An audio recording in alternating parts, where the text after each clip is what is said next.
Hey, everybody. It's me, Kip Garvey. I was recently asked by the New Callers Committee in Caller Lab to do a presentation for the new callers, which I'm always happy to do. I love to talk with new callers. And it occurred to me that the new callers today, boy, they got a lot of work to do, but much more so maybe than we had. I don't know. We sort of learned as we went along. And I guess maybe the new caller today does too. But the big question for the new caller is where to start? Where do I begin? Well, take a look at the calls that are listed in the basic and mainstream programs, and you can easily see how many of those calls actually are designed to be done by only four dancers at a time, or two couples that are facing, or are positioned in such a manner that they can execute the call, like a walk and dodge, or a hinge, or something of that nature. And you'll see that it's quite a few of the calls that are listed in those dance programs can be done by two couples. So why not start there? Why do new callers want to always seem to start with the complex situation that involves four couples in a square? There's a lot of things happening, a lot of dynamics going on when you have four couples, eight dancers who are moving to the calls.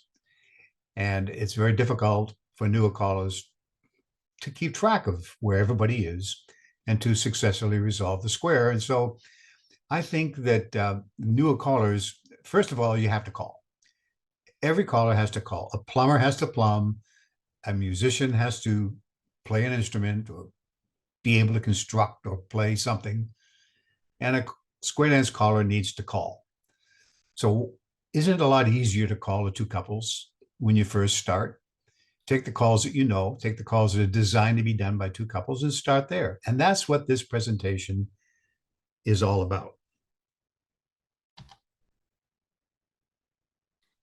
Hi, I'm up here now. Okay, so we're going to learn to visualize. Visualizing is so important. Visualizing is synonymous with mental image calling, where we have a picture in our mind of exactly where the dancers are located at any given time.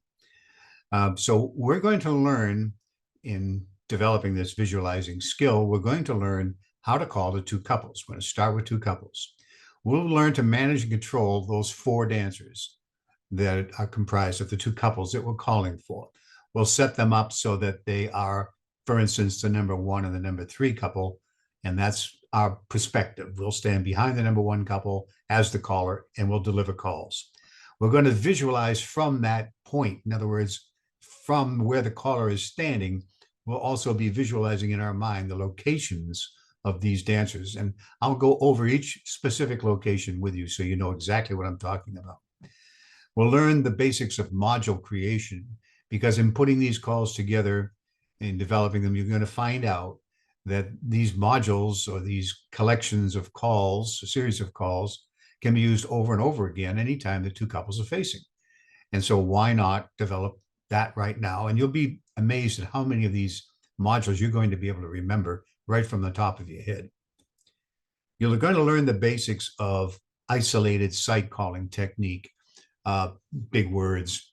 What that really means is we're going to learn how to keep two specific dancers paired together, adjacently paired, or with each other as they execute calls with purpose and with intent to try to keep dancers together. That is the gist of isolated site calling technique.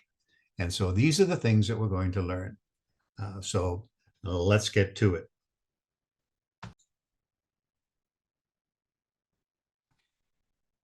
So here's what you're going to need in order to learn to do all this. Since 80 to 90% of calling is done to two couples or a group of four dancers, just realize that even when you have four couples in a square, most of the time, only four individual dancers who are grouped together so they can interact with each other are actually doing calls. Newer callers are less apt to get lost or frustrated when calling to two couples. And as you're going to see, the geography that involves two couples is pretty straightforward and pretty simple as compared to the geography of eight dancers. So there's a lot lower level of frustration for newer callers when learning to call the two couples. You're going to learn to place dancers in precise setups, which is critical for dynamically moving dancers anywhere you want throughout a square. And the skills that you're going to learn are essential. These are essential skills for any caller. Now, whether you choose to learn them now or later, they are the skills that you inevitably are going to need. And mastering them early on will accelerate your learning process and significantly reduce your frustration. And it's going to make your journey as a caller more enjoyable, more flexible, and you're going to progress a whole lot faster. So here we are. Now we want to enter the wonderful world of technical analysis. We're going to do this with a full square eventually. As a matter of fact, unfortunately, most caller schools begin there. When you go to a caller school, they jump right in. But you really can learn a lot by just examining the technical structure of two facing couples and seeing what the possibilities are. And why do we want to do two couples? Well, here's exactly why. The four couples of four men and four ladies, the total number of boy-girl relationship states is 8. That's a lot to keep track of, especially for a newer caller, to try to figure out which relationship state the square is in out of 8. But with two couples, with only 2 men and 2 ladies, the total number of boy-girl relationship states is 2. Well, 2 is going to be a significantly easier number to handle than 8. When we manage 2 relationship states, it's much easier and much less frustrating than 8. Now, the mental image technique involves visualizing in the mind's eye, and that's much easier to learn with just 4 dancers than with 8. And that's another reason why we want to start with 2 couples. And the isolated calling technique, or learning to keep certain dancers paired or joined together for a specific purpose and intention, that's something that it's a skill that we're absolutely going to have to own. We have to own that skill going down the road when we're calling to a full square. And so we're going to learn that skill as well while we learn calling for just 2 couples. All right, so 2 couple training, learning to visualize. What we're going to see is that if we have 2 couples and they're normally arranged, meaning the boy on the left-hand side, the girl on the right-hand side of each couple, then we only have to deal with one specific formation, and that the name of that formation is facing couples. However, those facing couples can exist in different geographical locations around our 2 couple square. And that's what this is all about right here. We're going to take a look at bringing dancers to certain sides of the square at different times and to see how many possibilities. So now if we take a look at the possibilities, we see that in state number 1, which I have right here, we start with our 2 couples, the number 1 couple and the number 3 couple. I guess it's okay to name them as 1 and 3, even though there's only 2 of them, because significantly going into the future, that's what we're going to be looking at when we have a full square anyway. Also, our focal man is going to be the number 1 man. Now, if you're a lady caller and you prefer your focal to be the 1 lady, that's perfectly fine. The resolution point is bringing these dancers back to this specific location where the number 1 couple has their back to the caller and the number 3 couple is facing the caller. So this is our initial starting state. And when we bring the dancers back home, we expect them to be in this state. How many other states are there besides this one? Well, we can see that if we have this number 1 couple over here to the right, standing in this location, that would be a different state, wouldn't it? Okay. In essence, in terms of a full square, we're taking the number 1 couple and we're having them end up over here in the number 2 quadrant. Or they could be over here in the number 3 quadrant. Well, fortunately, our numbers represent these quadrants. So the number 1 couple can be over here in the number 2, and this is our second state. Over here, they can be opposite their home position, which is the number 3 state, or they can be standing to the left of their initial home position, which is the number 4 state. So we know that these 4 states can exist at any time that these two couples are facing each other. We also know that there are only 2 pairing possibilities. The number 1 man can be paired with number 1 lady, adjacently paired, or he can be adjacently paired with the number 3 lady. So since we have 2 pairing states, and we have 4 possible locations the dancers can stand in, 2 times 4 is 8, so there should be 8 states that can be represented number-wise. And as a matter of fact, there are, and here's what they look like. The 5th state would be where the number 1 man is in his home position with the number 3 lady. The 6th state, as you can see, we're rotating clockwise, counterclockwise again. So the 6th state would be the number 1 man paired with the number 3 lady over here in the 2nd quadrant. The 7th state would be the number 1 man paired with the number 3 lady in his opposite from home quadrant. And then the final state would be the number 1 man with the number 3 lady standing in the left-hand quadrant. So these are the 8 possible places where these facing couples can end up facing each other. And as they dance through calls, they will be moving through these various states and locations. So what we want to do now is we want to see if we can visualize where these dancers are. We're going to test visualization skills by viewing a series of calls made with only 2 couples. You're going to review each call series and using the chart in the previous slide, this chart right here, 1, 2, 3, 4, 5, 6, 7, and 8. Remember that 1, 2, 3, and 4 have number 1 man paired with his original partner, and number 5, 6, 7, 8 states have the man paired with his opposite lady, original opposite lady. So we're going to reference those states as we go through these calls. And what we want to put here down in the answer box is, after executing these calls from their home setup, pass the ocean, recycle, veer left, bend the line, where will they be standing? And in this example, the answer is going to be number 1, meaning that these dancers are going to return back to the number 1 state or back home again. So this whole series that we do with pass the ocean, recycle, veer left, and bend the line should bring the dancers back home again. When we get over here to our next series, which we're going to see in a moment, the series is different. Dancers start again from home. They do a right and left through, then a flutter wheel, then a swing through, the centers run, and a wheel and deal, and they will end up in the 5th state.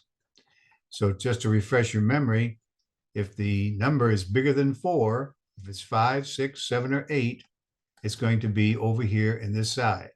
So the number 5 state is number 1 man at home with his opposite lady. Okay. Now, here is the example of the very first sequence that we have. The sequence is pass the ocean, recycle, veer left, and bend the line. Now, we can use terminations to help us out here. And we know that it was past the ocean. So now we're going to be able to visualize these dances in real time. That's what the past the ocean looks like. The following call after that was recycle.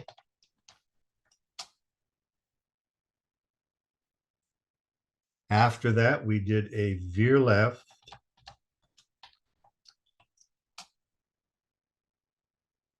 And then we did a bend the line. And in fact, that whole routine, those series of calls, a series of 4 calls done to these 2 facing couples, brought them right back to where they were. So in more than just any sense, this is a 0, isn't it? This whole routine of pass the ocean, recycle, veer left, bend the line is a 0 module. So we've built our first module here. The module only has 4 calls in it. Now that's significant. We want to be sure that the call modules that we develop have a small number of calls. Why? Because it's easier to remember. It's a lot easier to remember 4 calls than it is to remember 8, 11, 13, or something of that nature. So we want our modules to be small in size. Here we have a perfect example of a 0 module. Now, if we do a reset and they're back to home, and I want to bring these dancers right back to the same setup, I know what module is going to do that. It's going to be a pass the ocean, a recycle, a veer left, and a bend the line. So we've written our first module, and at the same time, here's where we were. Here is the pass the ocean, and you just saw terminations put the dancers from home into this specific setup. We then did a recycle, and those dancers ended up facing each other. We did a veer left, and then we did a bend the line, and that brought them home, which is why the answer to this in this particular series of calls is number 1. They did, in fact, return to state number 1. Okay. All right. What about the other series? So the other series of calls was a right and left through, followed by a flutter wheel, then a swing through, a center's run, and I'm covering up the wheel and deal. Nice work, Kip. Maybe that helps. Okay, so here we are. The right and left through. Obviously, that's going to take the dancers and just swap them from side to side. Number 1 couple started down here. Now they end up over here in the number 3 position. The flutter wheel from there. Now that's a nice smooth call. Flutter wheel comes out of the rotational action of the right and left through. As the number 1 man is courtesy turning his girl, he hears flutter wheel. He puts her in the lead, and she begins to execute the flutter wheel. He follows her over, and this is the ending setup right here after the flutter wheel. And we see that relative to the home position, these 2 calls equal a 2 ladies chain. So if I just did right and left through and flutter wheel, I would have executed the same thing as if I had called 2 ladies chain from that setup.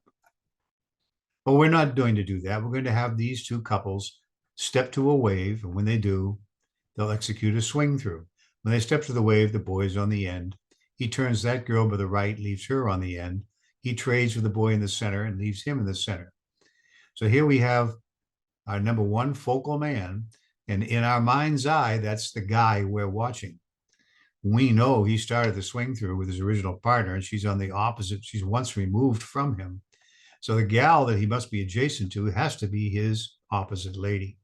And that's what we see in our mind's eye. So now we do the center's run, and that's the boys who are running around the girl right over here under my picture. And you see here that the man is now adjacent with his original opposite lady. The wheel and deal done from here brings our focal man home with the other lady.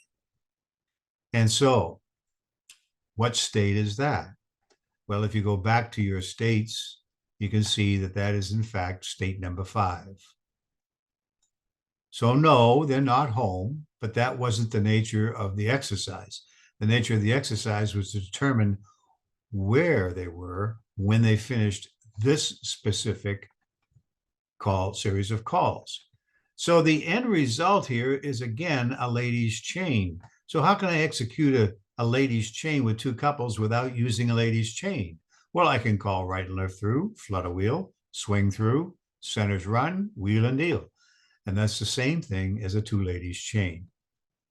All right, another module, simple, 5 calls, easy enough to remember, easy enough to memorize.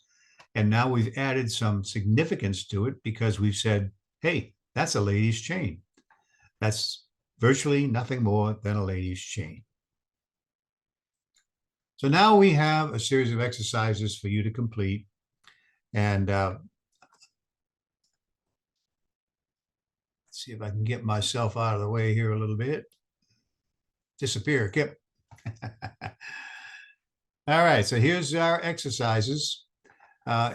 Each of these series of calls is going to leave the dancers, is going to be executed from home and leave the dancers in some state, one of those 8 states, and you're going to put that number in the box that represents where these dancers are. Okay? These are 10 examples for you to use. And this, the significance of this is an exercise that you should be doing on a regular basis. Now, I can tell you that when you get used to doing this, when you get used to visualizing 3 or 4 or 5 calls in a row in your head, you're going to have a lot more fun. And I'll tell you something else you can do.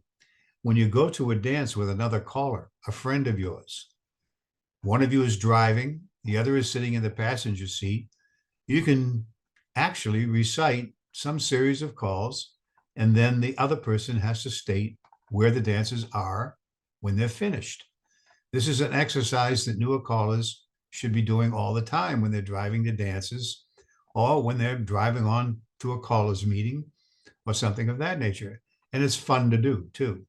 The person who gives you the sequence is not always correct when they give you their responses to where the dancers are standing. So it gives you something to discuss along the way. It also helps you to develop the visualization skill that you need in order to, that you're going to need. It's an absolute necessity that you be able to visualize calls in this kind of fashion. And then once you get this completed, I'm suggesting to you down here that you do your own. I've left the R out here, but do your own sequence, and then do another one, then do another one, and then do one more, and just keep doing them. You can take a loose leaf, a piece of paper or a page out of a loose leaf notebook, fold it in half, and do nothing but these exercises until you get used to the whole concept of visualizing, following your dancers, and seeing exactly how they end up.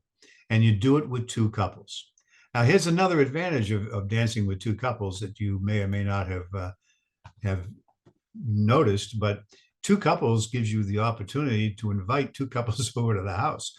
Now, it doesn't take very much room for 2 couples to dance, so you can push the kitchen table aside, the kitchen chairs aside, and so on. Take any device that you want that plays music.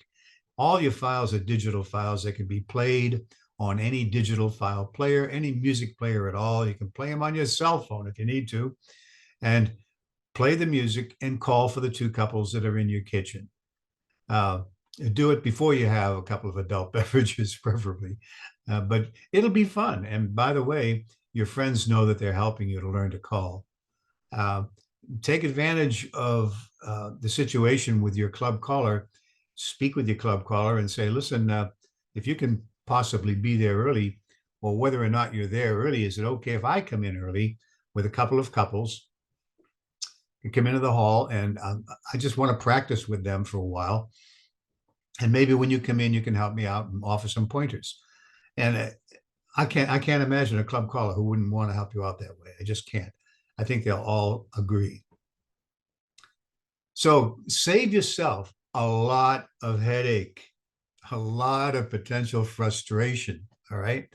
Before working with a full square, before you go to a caller school, they start talking about chicken plucker and invert and rotate, and your eyes are rolling around the back of your head. Before attending your first caller school in person, learn to call to 2 couples. Get this skill under your belt. Give yourself a break, be methodical, and you can get friends to help, as I've already mentioned. It's really, really important. So thank you for taking the time to listen. I'm glad that you took the time to go through this. There's a lot of material here, and I can make it available to you upon request. I can send you a PDF file of this slide set, which includes the page on the right here, includes this page of exercises that you can do on your own. When you get this done, if you want to send me an email and say, hey, Kip, here are my answers 1 through 10.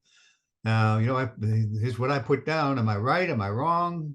I'm happy to respond to that type of email as well. Okay, so enjoy. Make your learning easy. Okay, make it easy on yourself. If you get a chance, you can visit my website at kipgarvey.com, www.kipgarvey.com. That's the link to my online caller school, and you're all invited. If you haven't joined that already, you're all invited to consider doing that. There's a wealth of videos like this one. There's a reference library that is chock full of all kinds of technical documents that you'll need at the various stages of learning to call. So, and of course, if you feel so inclined, you can help me out. Purchase Call Me Crazy, which is for new callers. It's a book I wrote, or Nuts and Bolts, which is for experienced callers. This is a highly technical book. Save it for later, but get it, put it in your library. And if you want more information on image calling, mental image calling, the best book, the best treatment of that has been done by Don Beck. Don Beck, B like in boy, E-C-K. Don, friend of mine, we've been calling just about almost together. I think he's about 50 years. I've been calling 60 or so. And Don wrote a great book called Out of Sight. And it's strictly about mental image calling, a complete textbook. That should be in your library as well. Okay, thanks again for listening. Happy calling.